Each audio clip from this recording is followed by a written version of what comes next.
Hey, Jordan's favorite personality, Miss Diva, host of the Diva Report, and I'm going to be talking about the matchmaking and kickoff special of season 14 of Married at First Sight. So, I'm excited. They are back in Boston. They were in Boston for season 6. And this season looks like it's going to redeem itself as far as the train wreck that we had last season. Actually, season 12 and 13, to be honest. And I've been watching since season 11. So, okay, shout out to me for, keeping up with my Married at First Sight binge watching. So, this couple is Jasmina and Michael.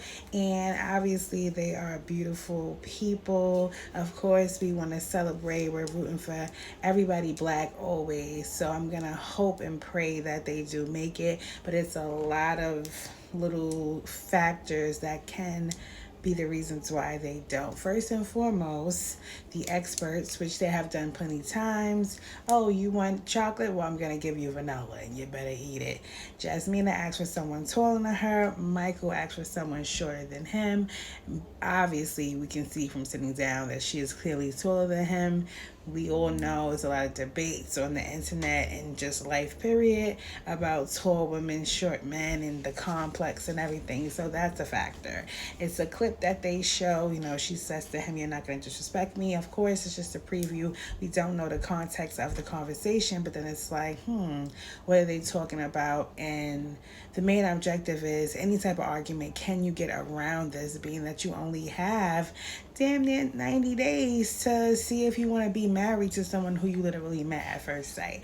And at the end of the kickoff special, they did show a preview of their wedding, and Jasmina, getting a little butterflies, a little anxiety, nerves. She was taking long to come out. So we don't know exactly how long. Obviously, they made it because they're on the show, but she definitely kept my boy Michael waiting. He is raised or grew up with his sisters, so he does respect women from what we know. He is said to be looked at as serious, but then he can have a playful side. So for me, my only issue is which personality is he going to give her? Who is he going to show? First impressions matter, and I want to see if they're able to mesh. If they make it work, if they put in the work to make it work, I feel like they have a chance. So my prediction is going to be that they stay together, but we're going to have to wait and see. So season 14 premieres next week. Hey darlings, I'm back. Favorite personality, Miss Diva, to the Diva Report. We are recapping the kickoff special and the matchmaking special of season 14 of Married at First Sight. They are back in Boston. This is Lindsay and Mark, aka Mark the Shark. I feel like he's going to be a fan favorite for sure. First and foremost, he's about his business because he auditioned for season 6 and he wasn't picked, unfortunately, but he was picked for this season. So that shows his determination and that he truly honestly wants to be married at first sight. So for me, I feel like a lot of people, like I said, are just gonna love his personality. He is an only child. He takes care of his mom and his grandma, who are both inside the same like rehab facility, or I don't, is it a home, whatever the correct name for it is. But even still, I'm an only child. I do have cousins and things like that, but I totally understand because I don't play about my mother or my grandmother, and I think it's a beautiful thing. And then when it comes to Lindsay, she's like a burst of energy. Like, she's one of them people who you would think they're on something, but they're literally not. So she's just hype for no reason, but it's a beautiful thing. She's hard for life. She's a nurse, so I feel like they'll have those things in common because obviously his mom and grandma are in the facility. She's a nurse, so she understands working with and helping people, and also she doesn't really have a good relationship with her mother. So I feel like she's going to have like a little soft spot for someone who has that opportunity to have a relationship with their mom. And just seeing, it's beautiful to see a guy be respectful to women, period, but especially his mother and his grandmother. It's like, whoa. So from the previews, I feel like they're gonna hit it off. They didn't show us any of their, little nitpicks or arguments or whatever they're gonna have. Of course, things are gonna arise. It's new. We're meeting new people. It's different beliefs. Everything that's gonna come up. So I'm pretty sure they're gonna have some type of disagreement. But they didn't show that just yet. But they did show the good side with them saying how, like, they're falling for each other, how they like each other. This might be the one. It's honestly, if this wouldn't work or didn't work, I would just feel like, what's the show about? Because they have so many compatibilities, and I feel like their personalities work well, and they both are cat lovers, and he has 3 cats, I believe she has 2. And first of all, I can only do one. I could barely do the one I have. But yeah, we just gotta hope. Hopefully, that might be their biggest issue. The cats getting along. Who knows? And hopefully, the house is clean. Yeah. But yeah, we'll find out next week, January 5th, Lifetime, 8 p.m. And I say they. Hey, darlings, we're back for your personality, Miss Diva, hosted Diva Report. It's the pictures for me this season. It's giving HSN, like, I don't know. I'm really feeling the pictures this season. They're cute. But we're talking about the kickoff special and the matchmaking special of season 14 of Married at First Sight. It is premiering next Wednesday, January 5th, 8 p.m. on Lifetime. So this is Noi and Steve. And yeah, honestly, they're another couple who I'm rooting for them. Like, I feel like, the compatibilities, besides the money, that they'll be able to work. But also, like they mentioned in the kickoff special, he took off, obviously due to COVID, pandemic, all these things, and he's just traveling. So if you're able to do that, you have to have some type of money saved for you to just take off of work or not have a job and still be able to feed yourself, clothe yourself, and all the things that we need as adults to live. So that's going to be, I feel like, their only issue, because Noi says that she wants a man that makes 6 figures, I believe she said. And right now, Steve is currently unemployed. So, yeah, basically with them, it's like, obviously they look good together, so you would want them to be together. And it's just a matter of the factors of his lifestyle compared to the lifestyle that she wants to live, because obviously he's traveling and things like that right now, but how long do you want to do this? When is this gonna end? It's a lot that goes into this, because technically it's like he's on like a little mini vacation.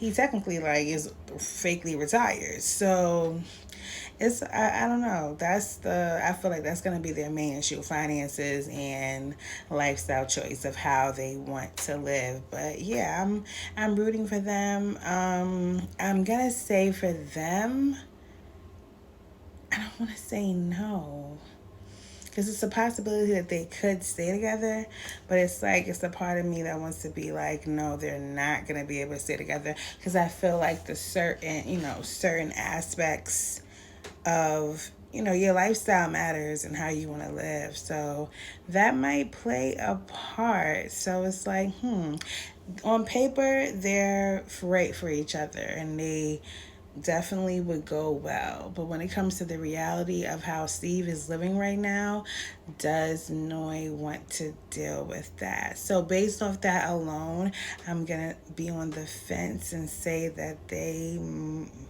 might not stay together. Hopefully they prove me wrong, but we will find out. I cannot wait until next week. We'll see some Married at First Sight, and it's the new year. Let's get it. Let's go. Whew, gotta take a deep breath on this one. We're back. Favorite personality, Miss Diva, host of the Diva Report. We are discussing season 14 kickoff special and matchmaking special. Now, this couple right here is going to be our Chris and Paige, Michaela, and Zach, Virginia, and whatever the other guy name is. Like, they're gonna be the little troubles. I'm hoping it's not too much, but it's a lot with them. First and foremost, Elijah. I'm hoping, I'm guessing his father or somebody was a fan of Kareem Olajuwon. I've never heard it as a first name, but that's neither here nor there. He is a reformed playboy. So he used to be a player, but he don't want to be a player no more. And now you want to be married at first sight. That's just how we just go from, pound going to Pound Town with 1,000 girls to I just want to be with one. Now you want to be a one woman man, Elijah Warren. Okay, now they look very good together. Of course, I'm gonna always be rooting for all the black couples. At the end of the day, I'm rooting for everybody black. So I'm praying and hoping that they do stay together. And they didn't show any of their arguments. Only thing that they show, but they could be showing that clip to make it look out of context, is when he said, "Oh, falling in love." He's like, That's a lie. I don't want to say that. So he could, say something else like, "Oh, I care about you," or, you know, some other way of mentioning or saying that his feelings is growing for her. I noticed he's a crier, which is not a bad thing, but I'm just a little nervous from the last cry that we just had last season. So he does get emotional at times. And, I'm just hoping that it can work. So, Katina, she is, like a foodie. So she like goes out and cover different restaurants and things like that. She likes to cook, which is things that he asks for. And pretty much a lot of the things that was mentioned that they want in a partner each other has. So those are pros.